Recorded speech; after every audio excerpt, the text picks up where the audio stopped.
So, hey guys, welcome back. We have another podcast. Today is going to be with a fantastic man that I heard in a podcast a while back, and his name is Charles Hancock, and he is the vice president of the Southwest Association of Buffalo Soldiers. He also is a Cochise County and Sierra Vista resident. Also, before we get going, again, Charles, because he's got a fantastic story, and we're going to be talking about the Buffalo Soldiers, I want to thank my friends over at the Tombstone Epitaph. Again, subscriptions are really reasonable at $25 a year or $60 for 3 years. And if you want a part of Tombstone history delivered right to your door, go to www.tombstoneepitaph.com. And that is the tombstoneepitaph.com. I also want to thank my friends at the WWHA, the Wild West History Association. Their roundup is coming up in Rapid City and South Dakota and Deadwood. It's going to be in July. And if you're interested in joining the Wild West History Association, you can do so by going to wildwesthistory.org, and that's wildwesthistory.org. So the reason for today's podcast is I heard Mr. Hancock on another podcast, and I was like, man, there's got to be a bigger story than he's letting on, and he is. He's got a bigger story, way more than what he shared the first time. A brief bio about Charles Hancock is he's the vice president of the Southwest Association of Buffalo Soldiers. He has spent 30 years active duty in the U.S. Army. Thank you, sir, for your service. We appreciate you very much. He is 12 years as a civil servant training specialist. He's been married for 52 years to wife Krista. They have 2 children, 1 grandson, congratulations, a daughter who lives in Phoenix, and a son who lives in Tampa, Florida. He's also an arbitrator mediator for the Cochise County. He's a member of the Cochise County Foster Care Revival Board, and he's lived in Sierra Vista since 1985. So he's got a huge background. He's super well known in the area. And again, sir, we thank you for your service. It's we appreciate everything you do for our country. Sure thing. Appreciate it. Thanks, Mike. So you're cruising through life. You're cruising through the military, and somehow maybe a sign or something came up to where you said, oh, Buffalo Soldiers, I want to be a part of that. Is that true? Were you in Sierra Vista serving and you saw something, or how did you get involved? I arrived in Fort Huachuca in January 1985. When I arrived here, there was a sign saying, welcome to Fort Huachuca, home of the Buffalo Soldiers. Well, that caught my attention. Who were the Buffalo Soldiers? I wanted to know more about them. At the time, there was a large statue at the main gate of Fort Huachuca, the Buffalo Soldiers, this huge 13 or 14-foot, replica of a Buffalo Soldier. So I wanted to know more about the Buffalo Soldiers. So I started to do some research, and that has taken me on a journey to France. Really did some research in France on the Buffalo Soldiers. I've been to Belgium to do more research on World War II Buffalo Soldiers. So that's what piqued my interest once I arrived here at Fort Huachuca. So when you got into the Buffalo Soldiers and got, really starting to drill down into the history of it, were you surprised at anything? Were there anything that you found? Because we're going to talk about the Buffalo Soldiers in depth in a minute, but was there anything that you found that was really surprising that with World War II, World War I, Civil War that connected them? Or was there anything found that was so interesting you couldn't pass up on it? Oh, absolutely. Well, the term Buffalo Soldier wasn't used during the Civil War. That was started in 1866. But I read a lot of military history surrounding World War I, World War II. I've seen lots of movies, World War I, World War II. But Mike, I never saw a black soldier in those movies. I watched the movie Patton, I don't know how many times, George, Patton. Mm-hmm. There was only one black soldier in that movie, and that was Patton's valet. So I watched Saving Private Ryan, the Band of Brothers.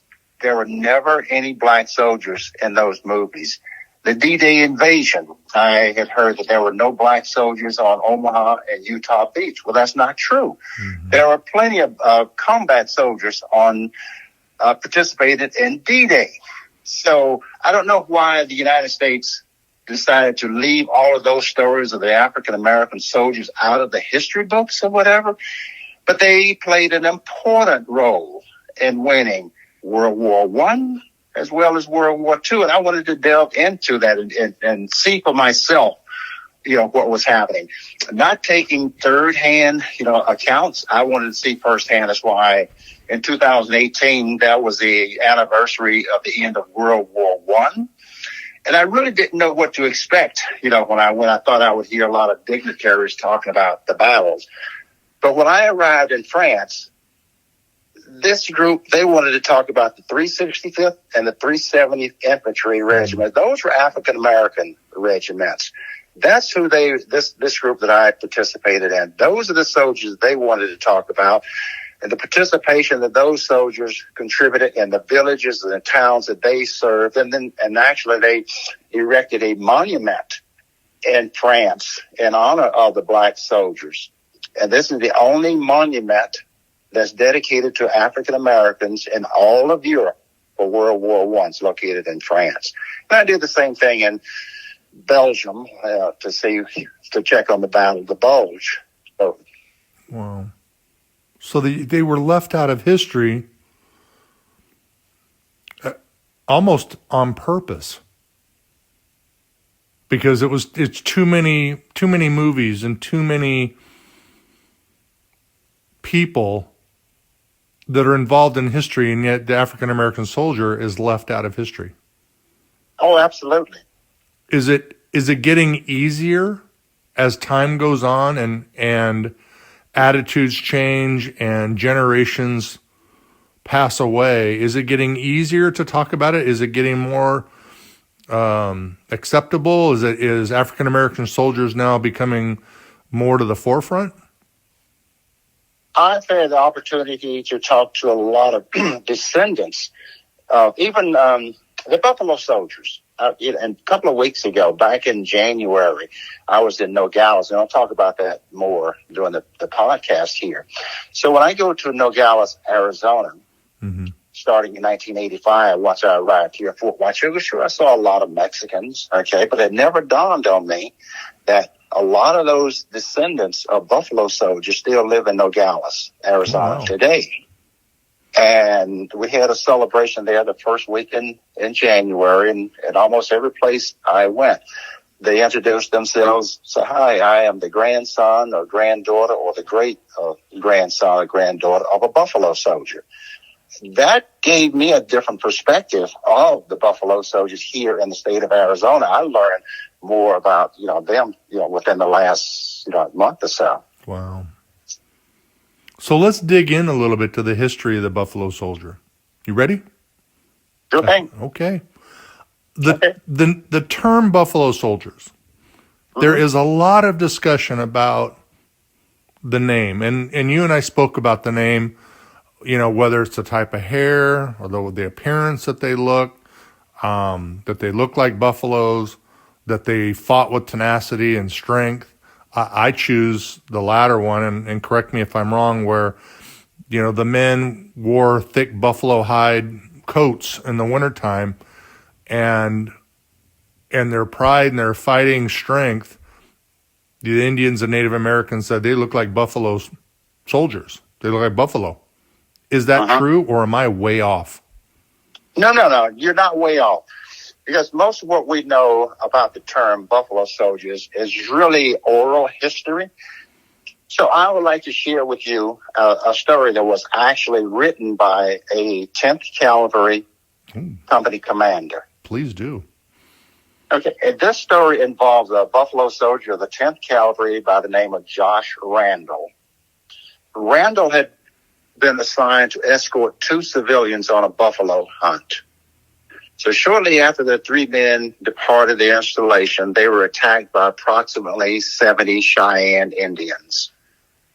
The 2 civilians were killed immediately. Randall's horse was shot from underneath him, so he sought cover and started to defend himself. When the reinforcements from the army fort arrived, Randall had killed 13 Indians. We don't know how many were wounded because the wounded were able to ride away. Later on in the day, when the Indians started to tell their story about this new breed of soldiers that they had encountered, one who fought like a wounded buffalo. We shot him, we stabbed him, but like the great buffalo, he would not die. So that's a story that was actually written by a 10th Cavalry commander. Now, is that how the term buffalo soldier originated? We don't know. Some of those other stories you mentioned about the hair, okay, I've heard that I don't know how many times. That's a possibility, but that's all oral history, so we really don't know.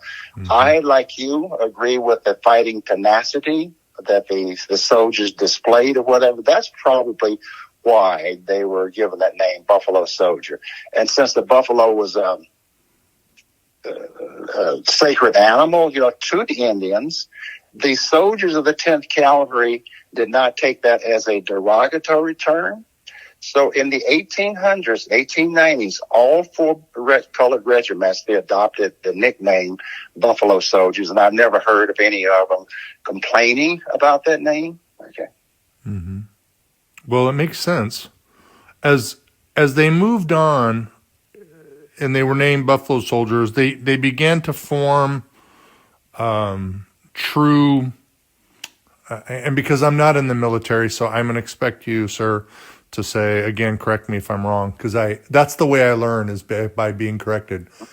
As more and more men began to volunteer and become part of the military, they got moved into different cavalries and infantries, and they became fighting units. Okay. How did that process begin? How did the process begin that goes from signing up? They didn't just sign up and go into a uniform and go fight. How did the process begin that it became a fighting unit in the military? Okay, well, we know that we had African-American soldiers fought in the Civil War. So when the Civil War ended in 1865, in 1866, the Congress authorized the formation of 6 all-colored regiments to be part of the regular peacetime army. Now, these soldiers would become, as the soldiers we know today, they would fall under the purview of the president and the United States Congress. So they are regular army soldiers. Congress authorized the creation of 2 colored, and the term colored was used in the 1800s to describe the African Americans. Mm-hmm. So if I use the term, colored, black, or African American, they're all synonymous. But Congress authorized the creation of 2 cavalry units, and those regiments were the 9th Cavalry and the 10th Cavalry. There were 4 infantry regiments. Those regiments were the 38th, 39th, 40th, and the 41st Infantry Regiments. Now, the 38th and the 39th, they combined or consolidated to form the 24th Infantry, while the 40th and 41st, they merged and became the 25th Infantry. So the 9th and 10th Cavalry, the 24th and the 25th Infantry, those are the 4 regiments that became known as Buffalo Soldiers.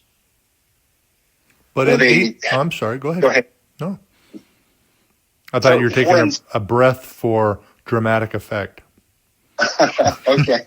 So these soldiers, they enlisted. There was no draft in the 1800s. So these soldiers, they enlisted voluntarily. They enlisted for a term of 5 years, and they were paid a private to enter the Army at $13 a month. But when they signed up, excuse me, I apologize.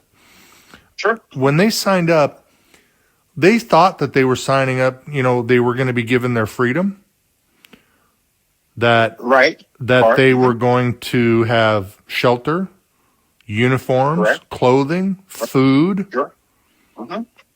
And so they signed up freely to protect a country or to fight for a country that partly didn't want them there, and some wanted them there and some didn't. How did they overcome that? That's a good question. A lot of people ask the same questions today. What was it today? What was it about those men? I can't answer that, Mike, but I am ever so thankful that they endured. They put up with the hardships of the 1800s. If you think about it, they were right after the Civil War. All of the soldiers would be colored, but all of the officers were white. Mm-hmm. Now, the Army had a problem enlisting enough white soldiers at the time to command black soldiers.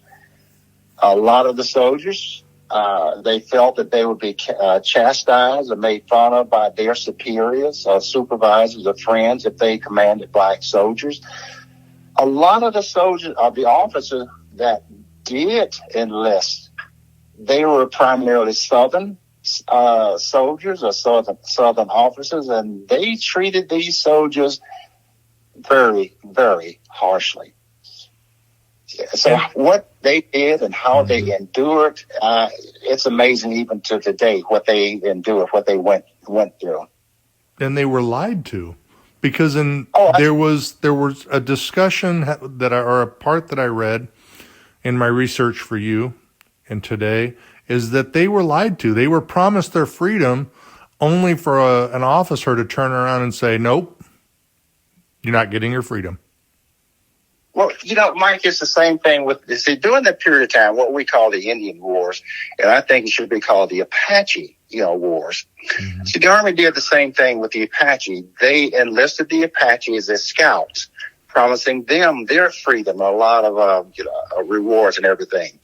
Once the war was over, they confiscated all of the guns and said, now you can keep your horses, but all these other promises of land and other amenities, that's off the table. You take your horses and go back to your reservation. So the Army reneged not only on the African Americans, but the Indians and other people that volunteered their services, for the Army. So then something happened in 1869. Okay. As we're moving forward in history. And that is the 9th and 10th Cavalry and the 24th and 25th were combined. I think it was 1869. The 24th and the 25th, they were never combined. They were all set. They were separate. But the 9th and 10th were brought into them, correct? No. The 9th and 10th remained separate. Okay. And 24th and the 25th never. See, when the infantry regiments were formed, there were the 38th, the 39th, the 40th, and the 41st. Those were the infantry. Now the 38th and the 39th, they combined and they formed the 24th. Oh. The 40th and the 41st, they combined and they formed the 25th. And it's mentioned that they ended up becoming in the Army of Texas. Is that correct? Well, Buffalo soldiers, they actually served in all of the territory west of the Mississippi. Okay, of course, that didn't include Texas. Mm-hmm. So the 24th and the 25th, they served in Texas. The 9th and 10th, they served in Texas. Yeah. So they were definitely in Texas, and they were all west of the Mississippi. All the Buffalo soldiers were west of the Mississippi. Gotcha. Because there was no fighting in 1866 on the East Coast. The Civil War was over in 65, so there was no fighting. All of the fighting in 66 and beyond happened on west of the Mississippi. That was all Indian territory. Manifest Destiny was at the forefront. So part of that movement was to remove the Indians from Indian territory and lands and open that up for the westward expansion was, like I said, part of Manifest Destiny. Wow. That's amazing. Now, you and I had spoke about a woman who I find and when you tell the story, don't leave anything out, because I want it all. I want everything. Okay, I want everything Charles can give. Okay. Kathy, you're referring to Kathy Williams. Yes. But in 1866, a woman named Cathay Williams. Is Cathay or Kathy? Cathay Williams. She decides, she's born a slave, 1844, in Jefferson, Missouri. Right. And as she becomes a woman, she decides to enlist in the Buffalo Soldiers or in the Army. Tell that story, because that story is phenomenal of woman empowerment and just beating the odds. Okay, well, like they told, where, when, and where she was born. So even during the Civil War, Cathay was in a unit that was commanded by General Sherman. And we know about Sherman's march. They, through Atlanta or whatever. So Cathay knew the comings and goings of the military and how soldiers acted, reacted. The females were considered contraband back in the 1800s, and they were not allowed to join the military. So Cathay disguised herself as a man, put on baggy pants, hat, and everything. And since physicals were not required at that time, Cathay was allowed to join the 38th Infantry. Now, see, the 38th had not merged at that time. They were still separate. They were part of the 38th Infantry. So Cathay joined the 38th Infantry in 1866 as William Cathay. She just reversed her name from Cathay William to William, Cathay. Like I said, physicals were not required at the time. No one knew she was a female, so she was allowed to serve for 2 years, from 1866 to 1868. Cathay went on all the patrols that the men went on. She performed all the duties that the men performed. But Cathay had some medical issues during that time. She was on sick call, as we call it, at that time. But there was nothing serious until 1868, where she was sick enough to require medical attention. And it was at that time that Cathay was discovered that she was a female, and she was honorably discharged in 1868, but without a pension. But her story is more, I think, for me, it's more than just signing up and doing military. It was a sense of empowerment. She was doing something that most women didn't do. Oh, absolutely. Because most women at that time, especially when they were around an army camp, they were, they were seamstresses, they were cooks, washwomen, etc. Those are the duties that they performed. Cathay wanted more out of life than that. And one thing, Mike would say about why people join the Army, it's opportunity, Mike. The Army gave people an opportunity to be more than they were prior to enlisting. So that could have been a reason why Cathay wanted to join the Army. It's for an opportunity to better herself, to do something more than wash clothes and cook. That's crazy. That is crazy. And I love that. I read that story a couple of times. Was she a cook or was she just general infantry? Oh, once she joined the Army, no, she was a regular soldier. She was a cook before she joined the Army. Gotcha. So she's doing all this, and then she gets discovered. When she's discovered, they give her an honorable discharge, but she doesn't get no retirement, no money? No retirement, no disability, although Cathay, she suffered from diabetes, so she had several of her toes removed. So Cathay had a disability, but when she applied for a disability, it was denied. Were there any other women, famous women or women of empowerment that did things and joined the Buffalo Soldiers, or was she the only one? Cathay is the only known female Buffalo Soldier. Wow. But if you mention other women, there were a lot of women who joined enlisted during the Civil War, who disguised themselves as men. Although Molly Pitcher, her husband was an artilleryman. He was wounded and killed in battle. Molly did not have to disguise herself. She took over his job as a cannoneer, as a female. Mm-hmm. When the war was over, Molly applied for a pension and was granted a pension. There were over 400 other women during the Civil War who pretended to be men. A lot of those women, after the Civil War was over, they applied for a pension and received it. For some reason, Kathy, with a known disability, several toes had been amputated. Her disability was disapproved. That's amazing. So moving forward, I read something that in 1877, the Buffalo Soldiers were moved in to help establish order in the frontier, almost like police officers of the frontier. Okay. Is that correct? Absolutely. Well, before then, the 1866 started these colored regiments, okay? Mm-hmm. Shortly after the ninth, let's try to put them in some sort of order, if you will. So the 9th Calvary, they stood up in New Orleans, Louisiana. After they stood up in New Orleans, they completed their training. They were sent to Texas. This was the 9th Calvary. And part of their primary mission was to protect and patrol the roads and territories between San Antonio and El Paso.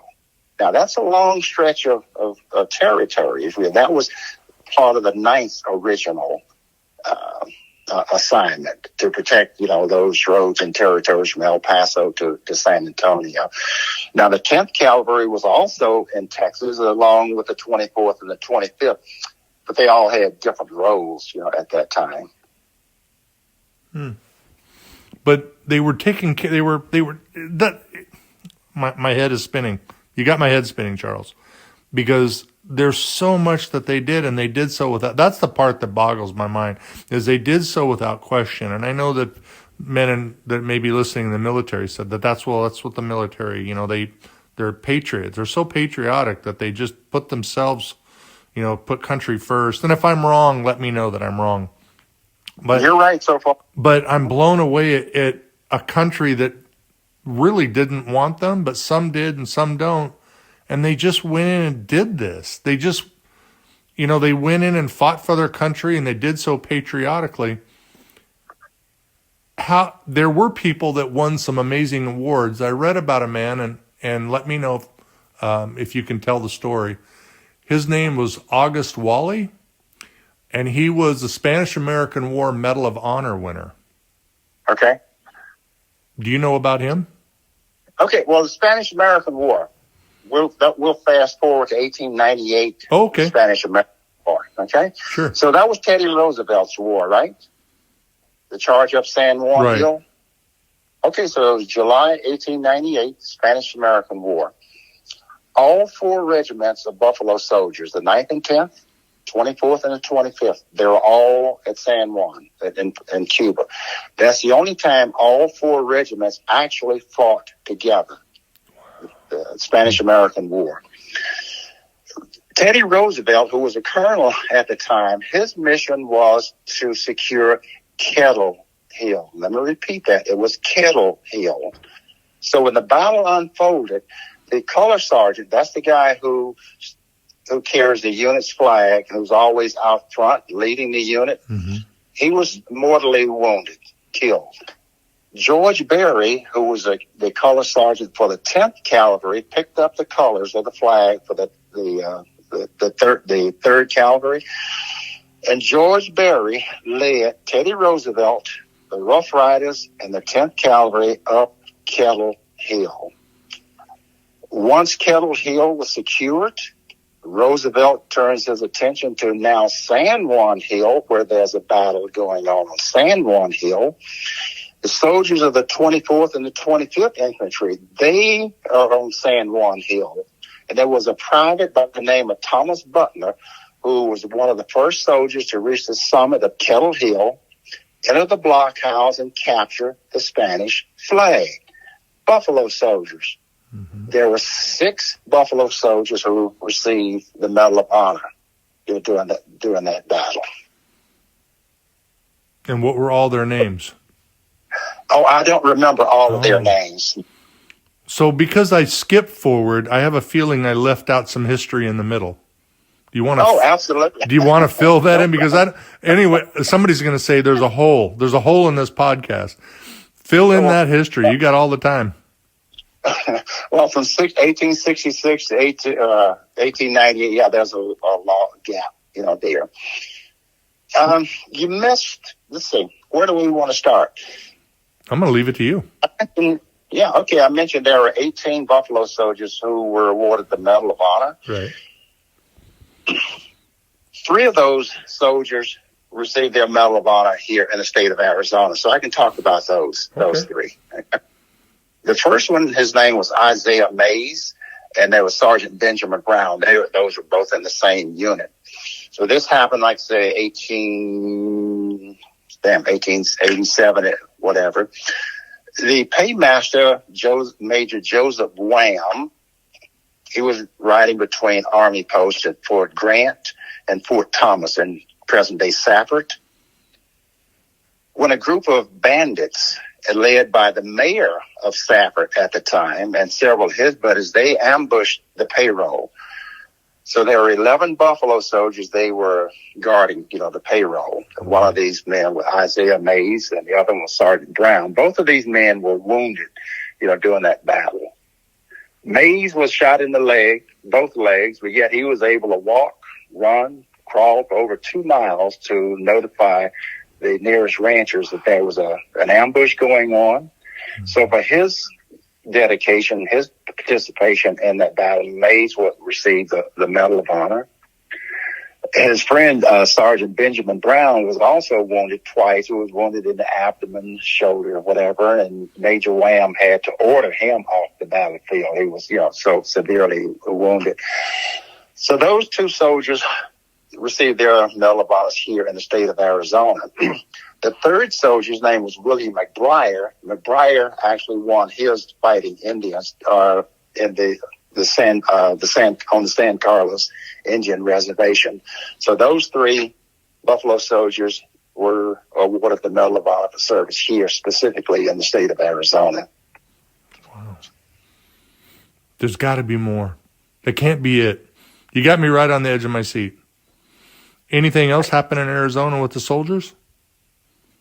Oh, there were a lot. Talk about the Buffalo soldiers here at Fort Huachuca now. The Buffalo soldiers actually arrived here in Fort Huachuca in 1892, and they remained here until 1931, but they were not here at the same time. The 24th Infantry, I had a frog in my throat here. Sure. The 24th Infantry, they arrived here in 1892, and they were followed by the 9th Cavalry, then by the 25th Infantry. And the 10th Cavalry arrived here in 1913, and they remained here until 1931. So they were here the longest period of time. Wow. Yeah. So during that period of time, let's see what had happened during that period of time. Pancho Villa came across the border, the Mexican border, in 1916.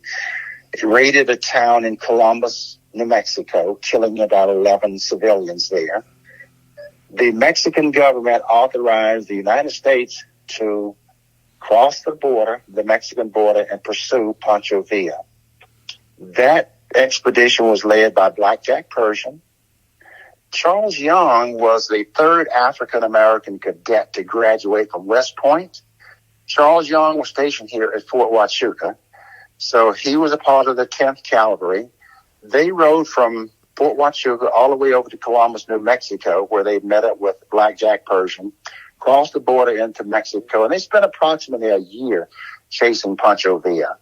So that's one of the incidents here in the state of Arizona. Wow.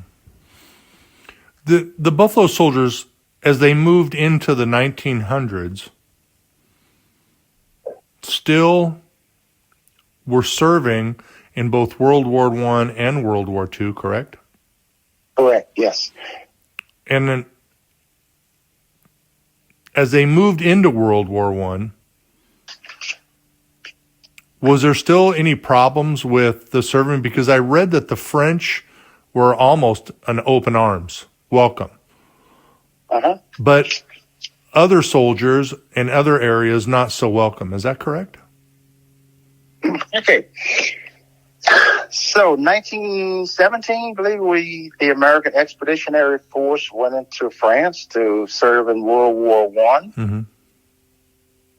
the Army was segregated at the time. And here again, Blackjack Pershing was the commander of the Expeditionary Force.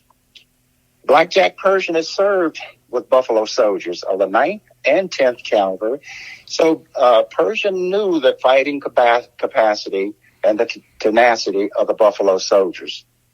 Yet when Pershing arrived in France, whether he was carrying a letter signed by President Wilson, but that letter in part read to the French. First, the French wanted the Americans to join forces, had merged with the French army, and which Pershing said, no, we will fight as a separate unit, except, oh, by the way, these colored soldiers over here, you can have these colored soldiers. So that's how the colored soldiers were integrated into the French army.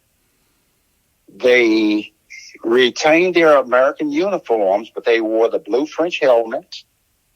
They were issued French weapons, French rations, and they fought side by side with the French army.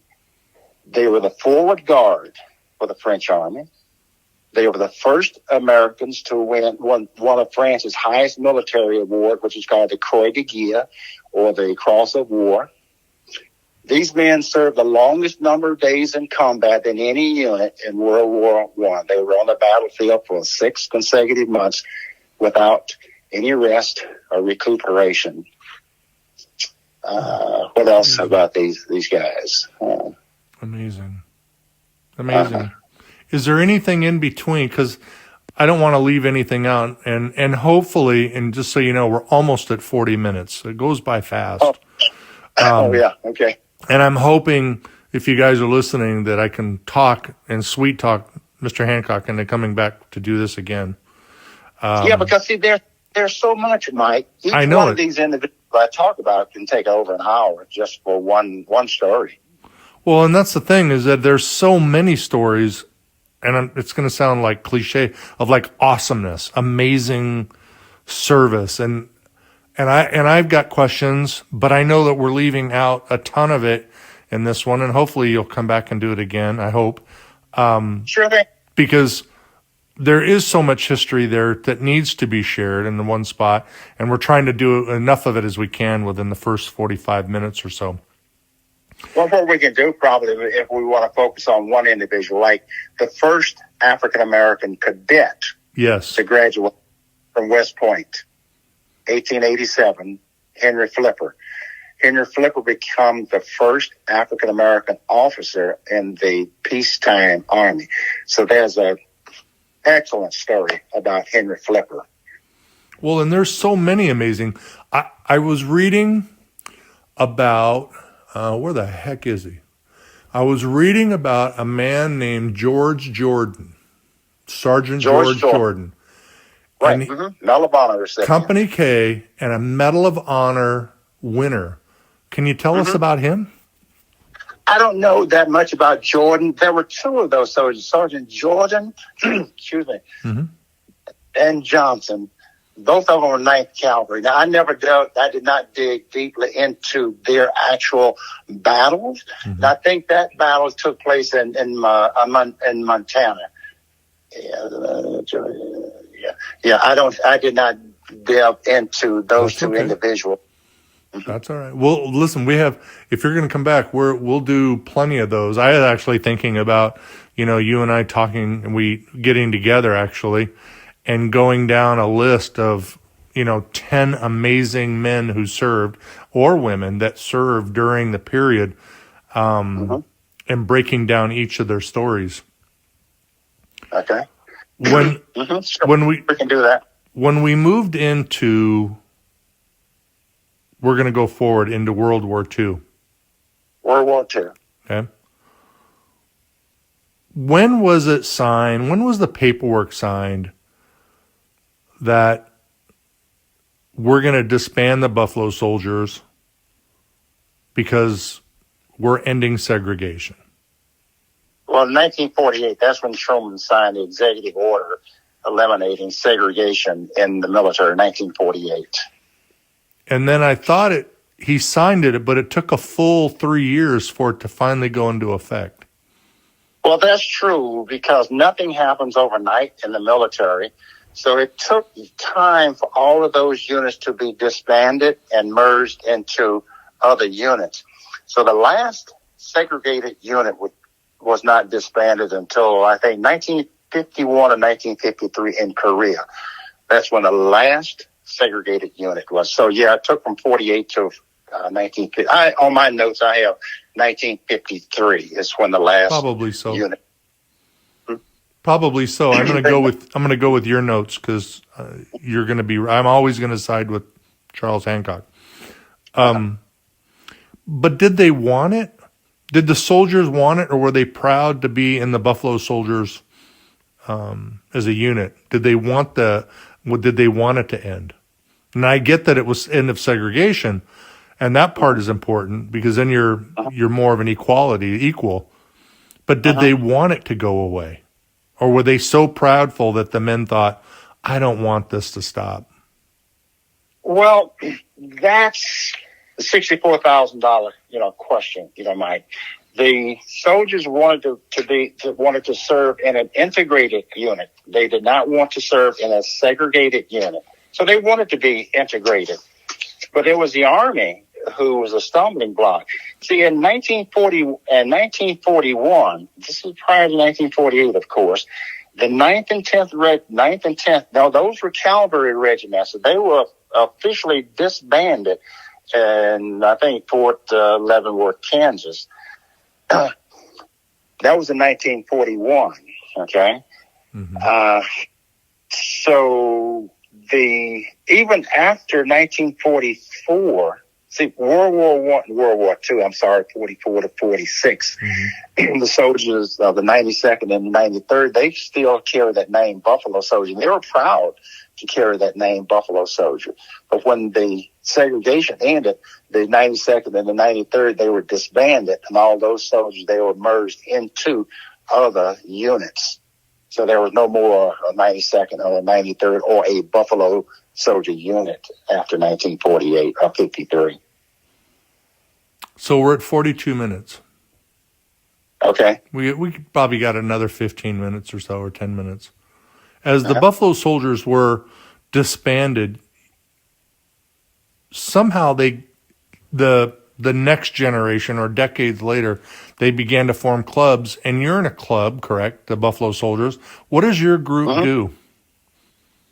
We try to keep their story alive of the Buffalo Soldier because there's so much that was not taught about the Buffalo Soldiers. So we take it upon ourselves to learn as much about the Buffalo Soldiers, go out and do presentations, do reenactments, tell their story. We have to keep their stories alive.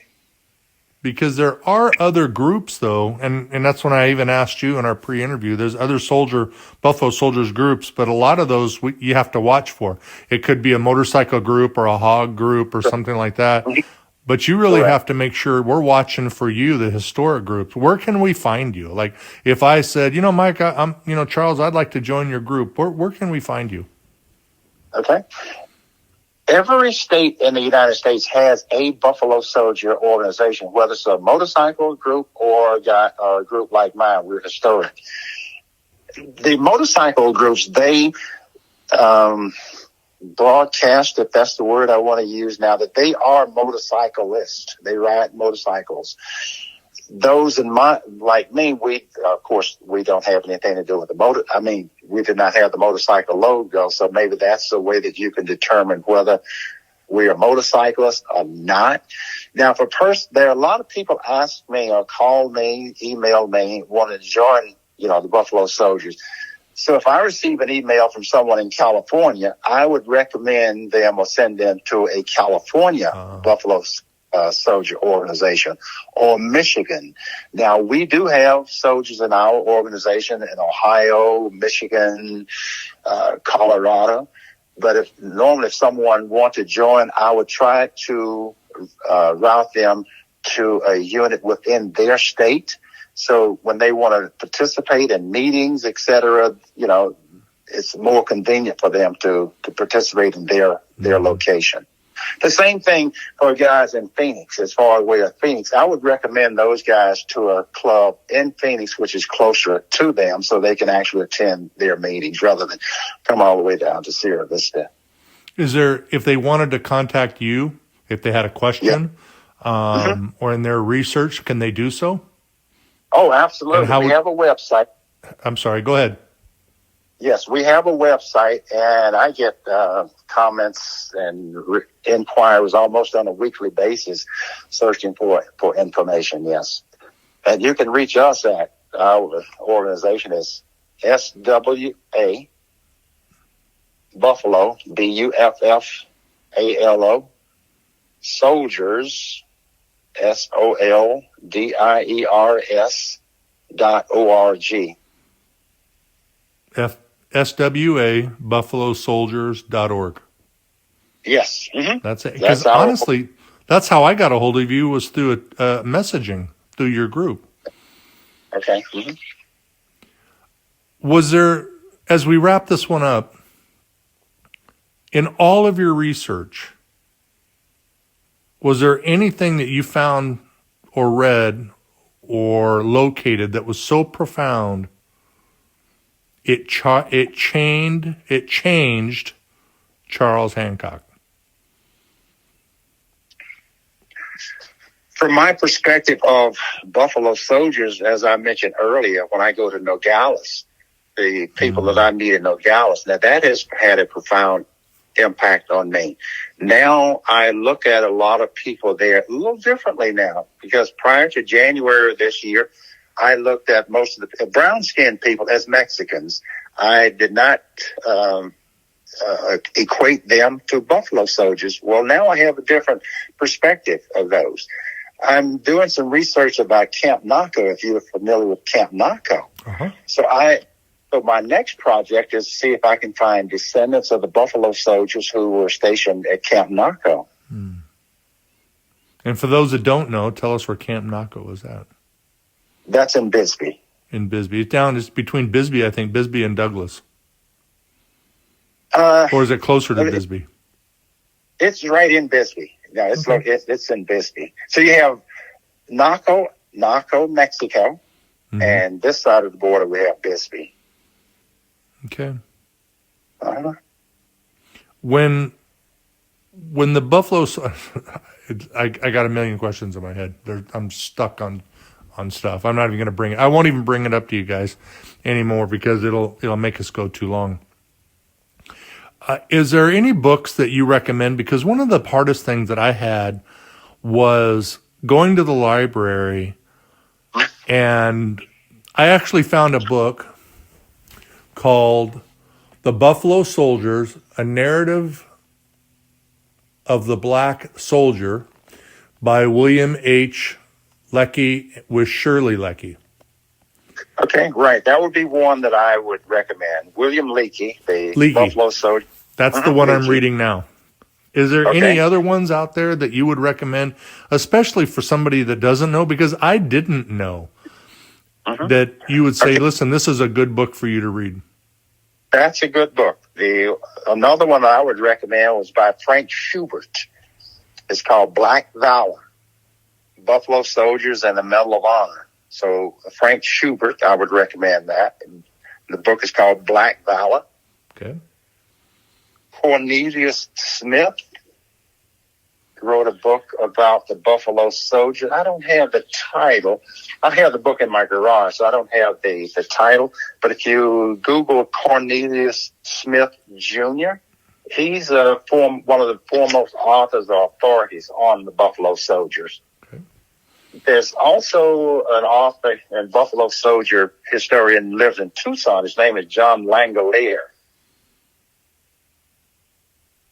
Again, I don't have John's contact information at hand right now, but those would be some of the ones that I would recommend. Gotcha. So I got a winner from the library. Yes, you did. Yeah. It's I'm gonna end up buying the book because there's just too much there for reference. So we're gonna wrap this up. We're at 15 minutes. Again, I want to thank Mr. Hancock, and I want to thank him for his service and military and keeping America free. especially in times today with Ukraine and Russia, freedom is sought after and is more important than ever. I want to thank my friends over the Wild West History Association. You can do so, become a member at wildwesthistory.org. I want to thank my friends over at the Tombstone Epitaph at tombstoneepitaph.com. That's a great way to join and get a little piece of Arizona history mailed right to your door. And of course, if you guys have been following for any length of time, I want to thank the folks at the St. Mary's Food Bank who we donate to. $5 will create 35 meals. It's actually $1 will either create 7 meals or feed 7 people. So, $5 does 35 meals or 35 people, or, $100 is 700. Oh my gosh, it's crazy what $100 can do. And if you can't afford it, volunteer your time at a food bank near you, because there's folks all over, including down in Cochise County and Sierra Vista and Tombstone and wherever, that are just needing some help and support. And if you live somewhere where there's a food bank, I urge you to donate and maybe go down and spend some time, because man, they're great people doing great work. Is there a charity that you, as a group, that you support, that you want to do a shout out to? We don't have a charity, but one of the things we do, we have a program called the Spirit of the Buffalo Soldier Awards presentation. What we do, that's a word I want to use, coordinate with the Fort Huachuca Unified School District and the Sierra Vista Cochise County Unified School District. And we collaborate with these schools. Any student who start off the school year failing, and before the end of the school year, they improve their grade point by at least 1 grade point, we award them with a certificate and a Spirit of the Buffalo Soldier Award at the end of their school year. Wow, I love that. How can that not be a great thing for somebody? It is great. When I see parents and even grandparents that meet me in Walmart or Fry's or somebody, hey, you're that Buffalo Soldier guy. I want to tell you what that award meant to my son, daughter, or grandson or daughter. Yeah, so we get a lot of positive feedback, from that program. Well, I love that. So you guys, if you're looking for something, food banks, contact Charles. Look at the charities that he's doing great work down in Sierra Vista. I don't know. For me, if you want to leave my podcast a rating and review, that helps me. If you need to get a hold of me for any reason, you can do so through my blue collar email of hvacreferguy@gmail.com. That's hvacreferguy@gmail.com. That's my blue collar email. And again, if you're listening, just give a shout out on iTunes or rating a review. That just helps me out a bunch for getting the podcast out to folks. Anything else, sir, that you wanted to let us know about before we go? No, we'll look forward to another presentation where we'll dig a little deeper into maybe 1 or 2 specific individuals. And maybe we can do it face to face. I'll come down to Sierra Vista and I'll bring a box of donuts and we'll sit across the table. You're on. Look it. I knew it. All right, you guys. Well, thanks a bunch. We appreciate you. And until next time, safe travel.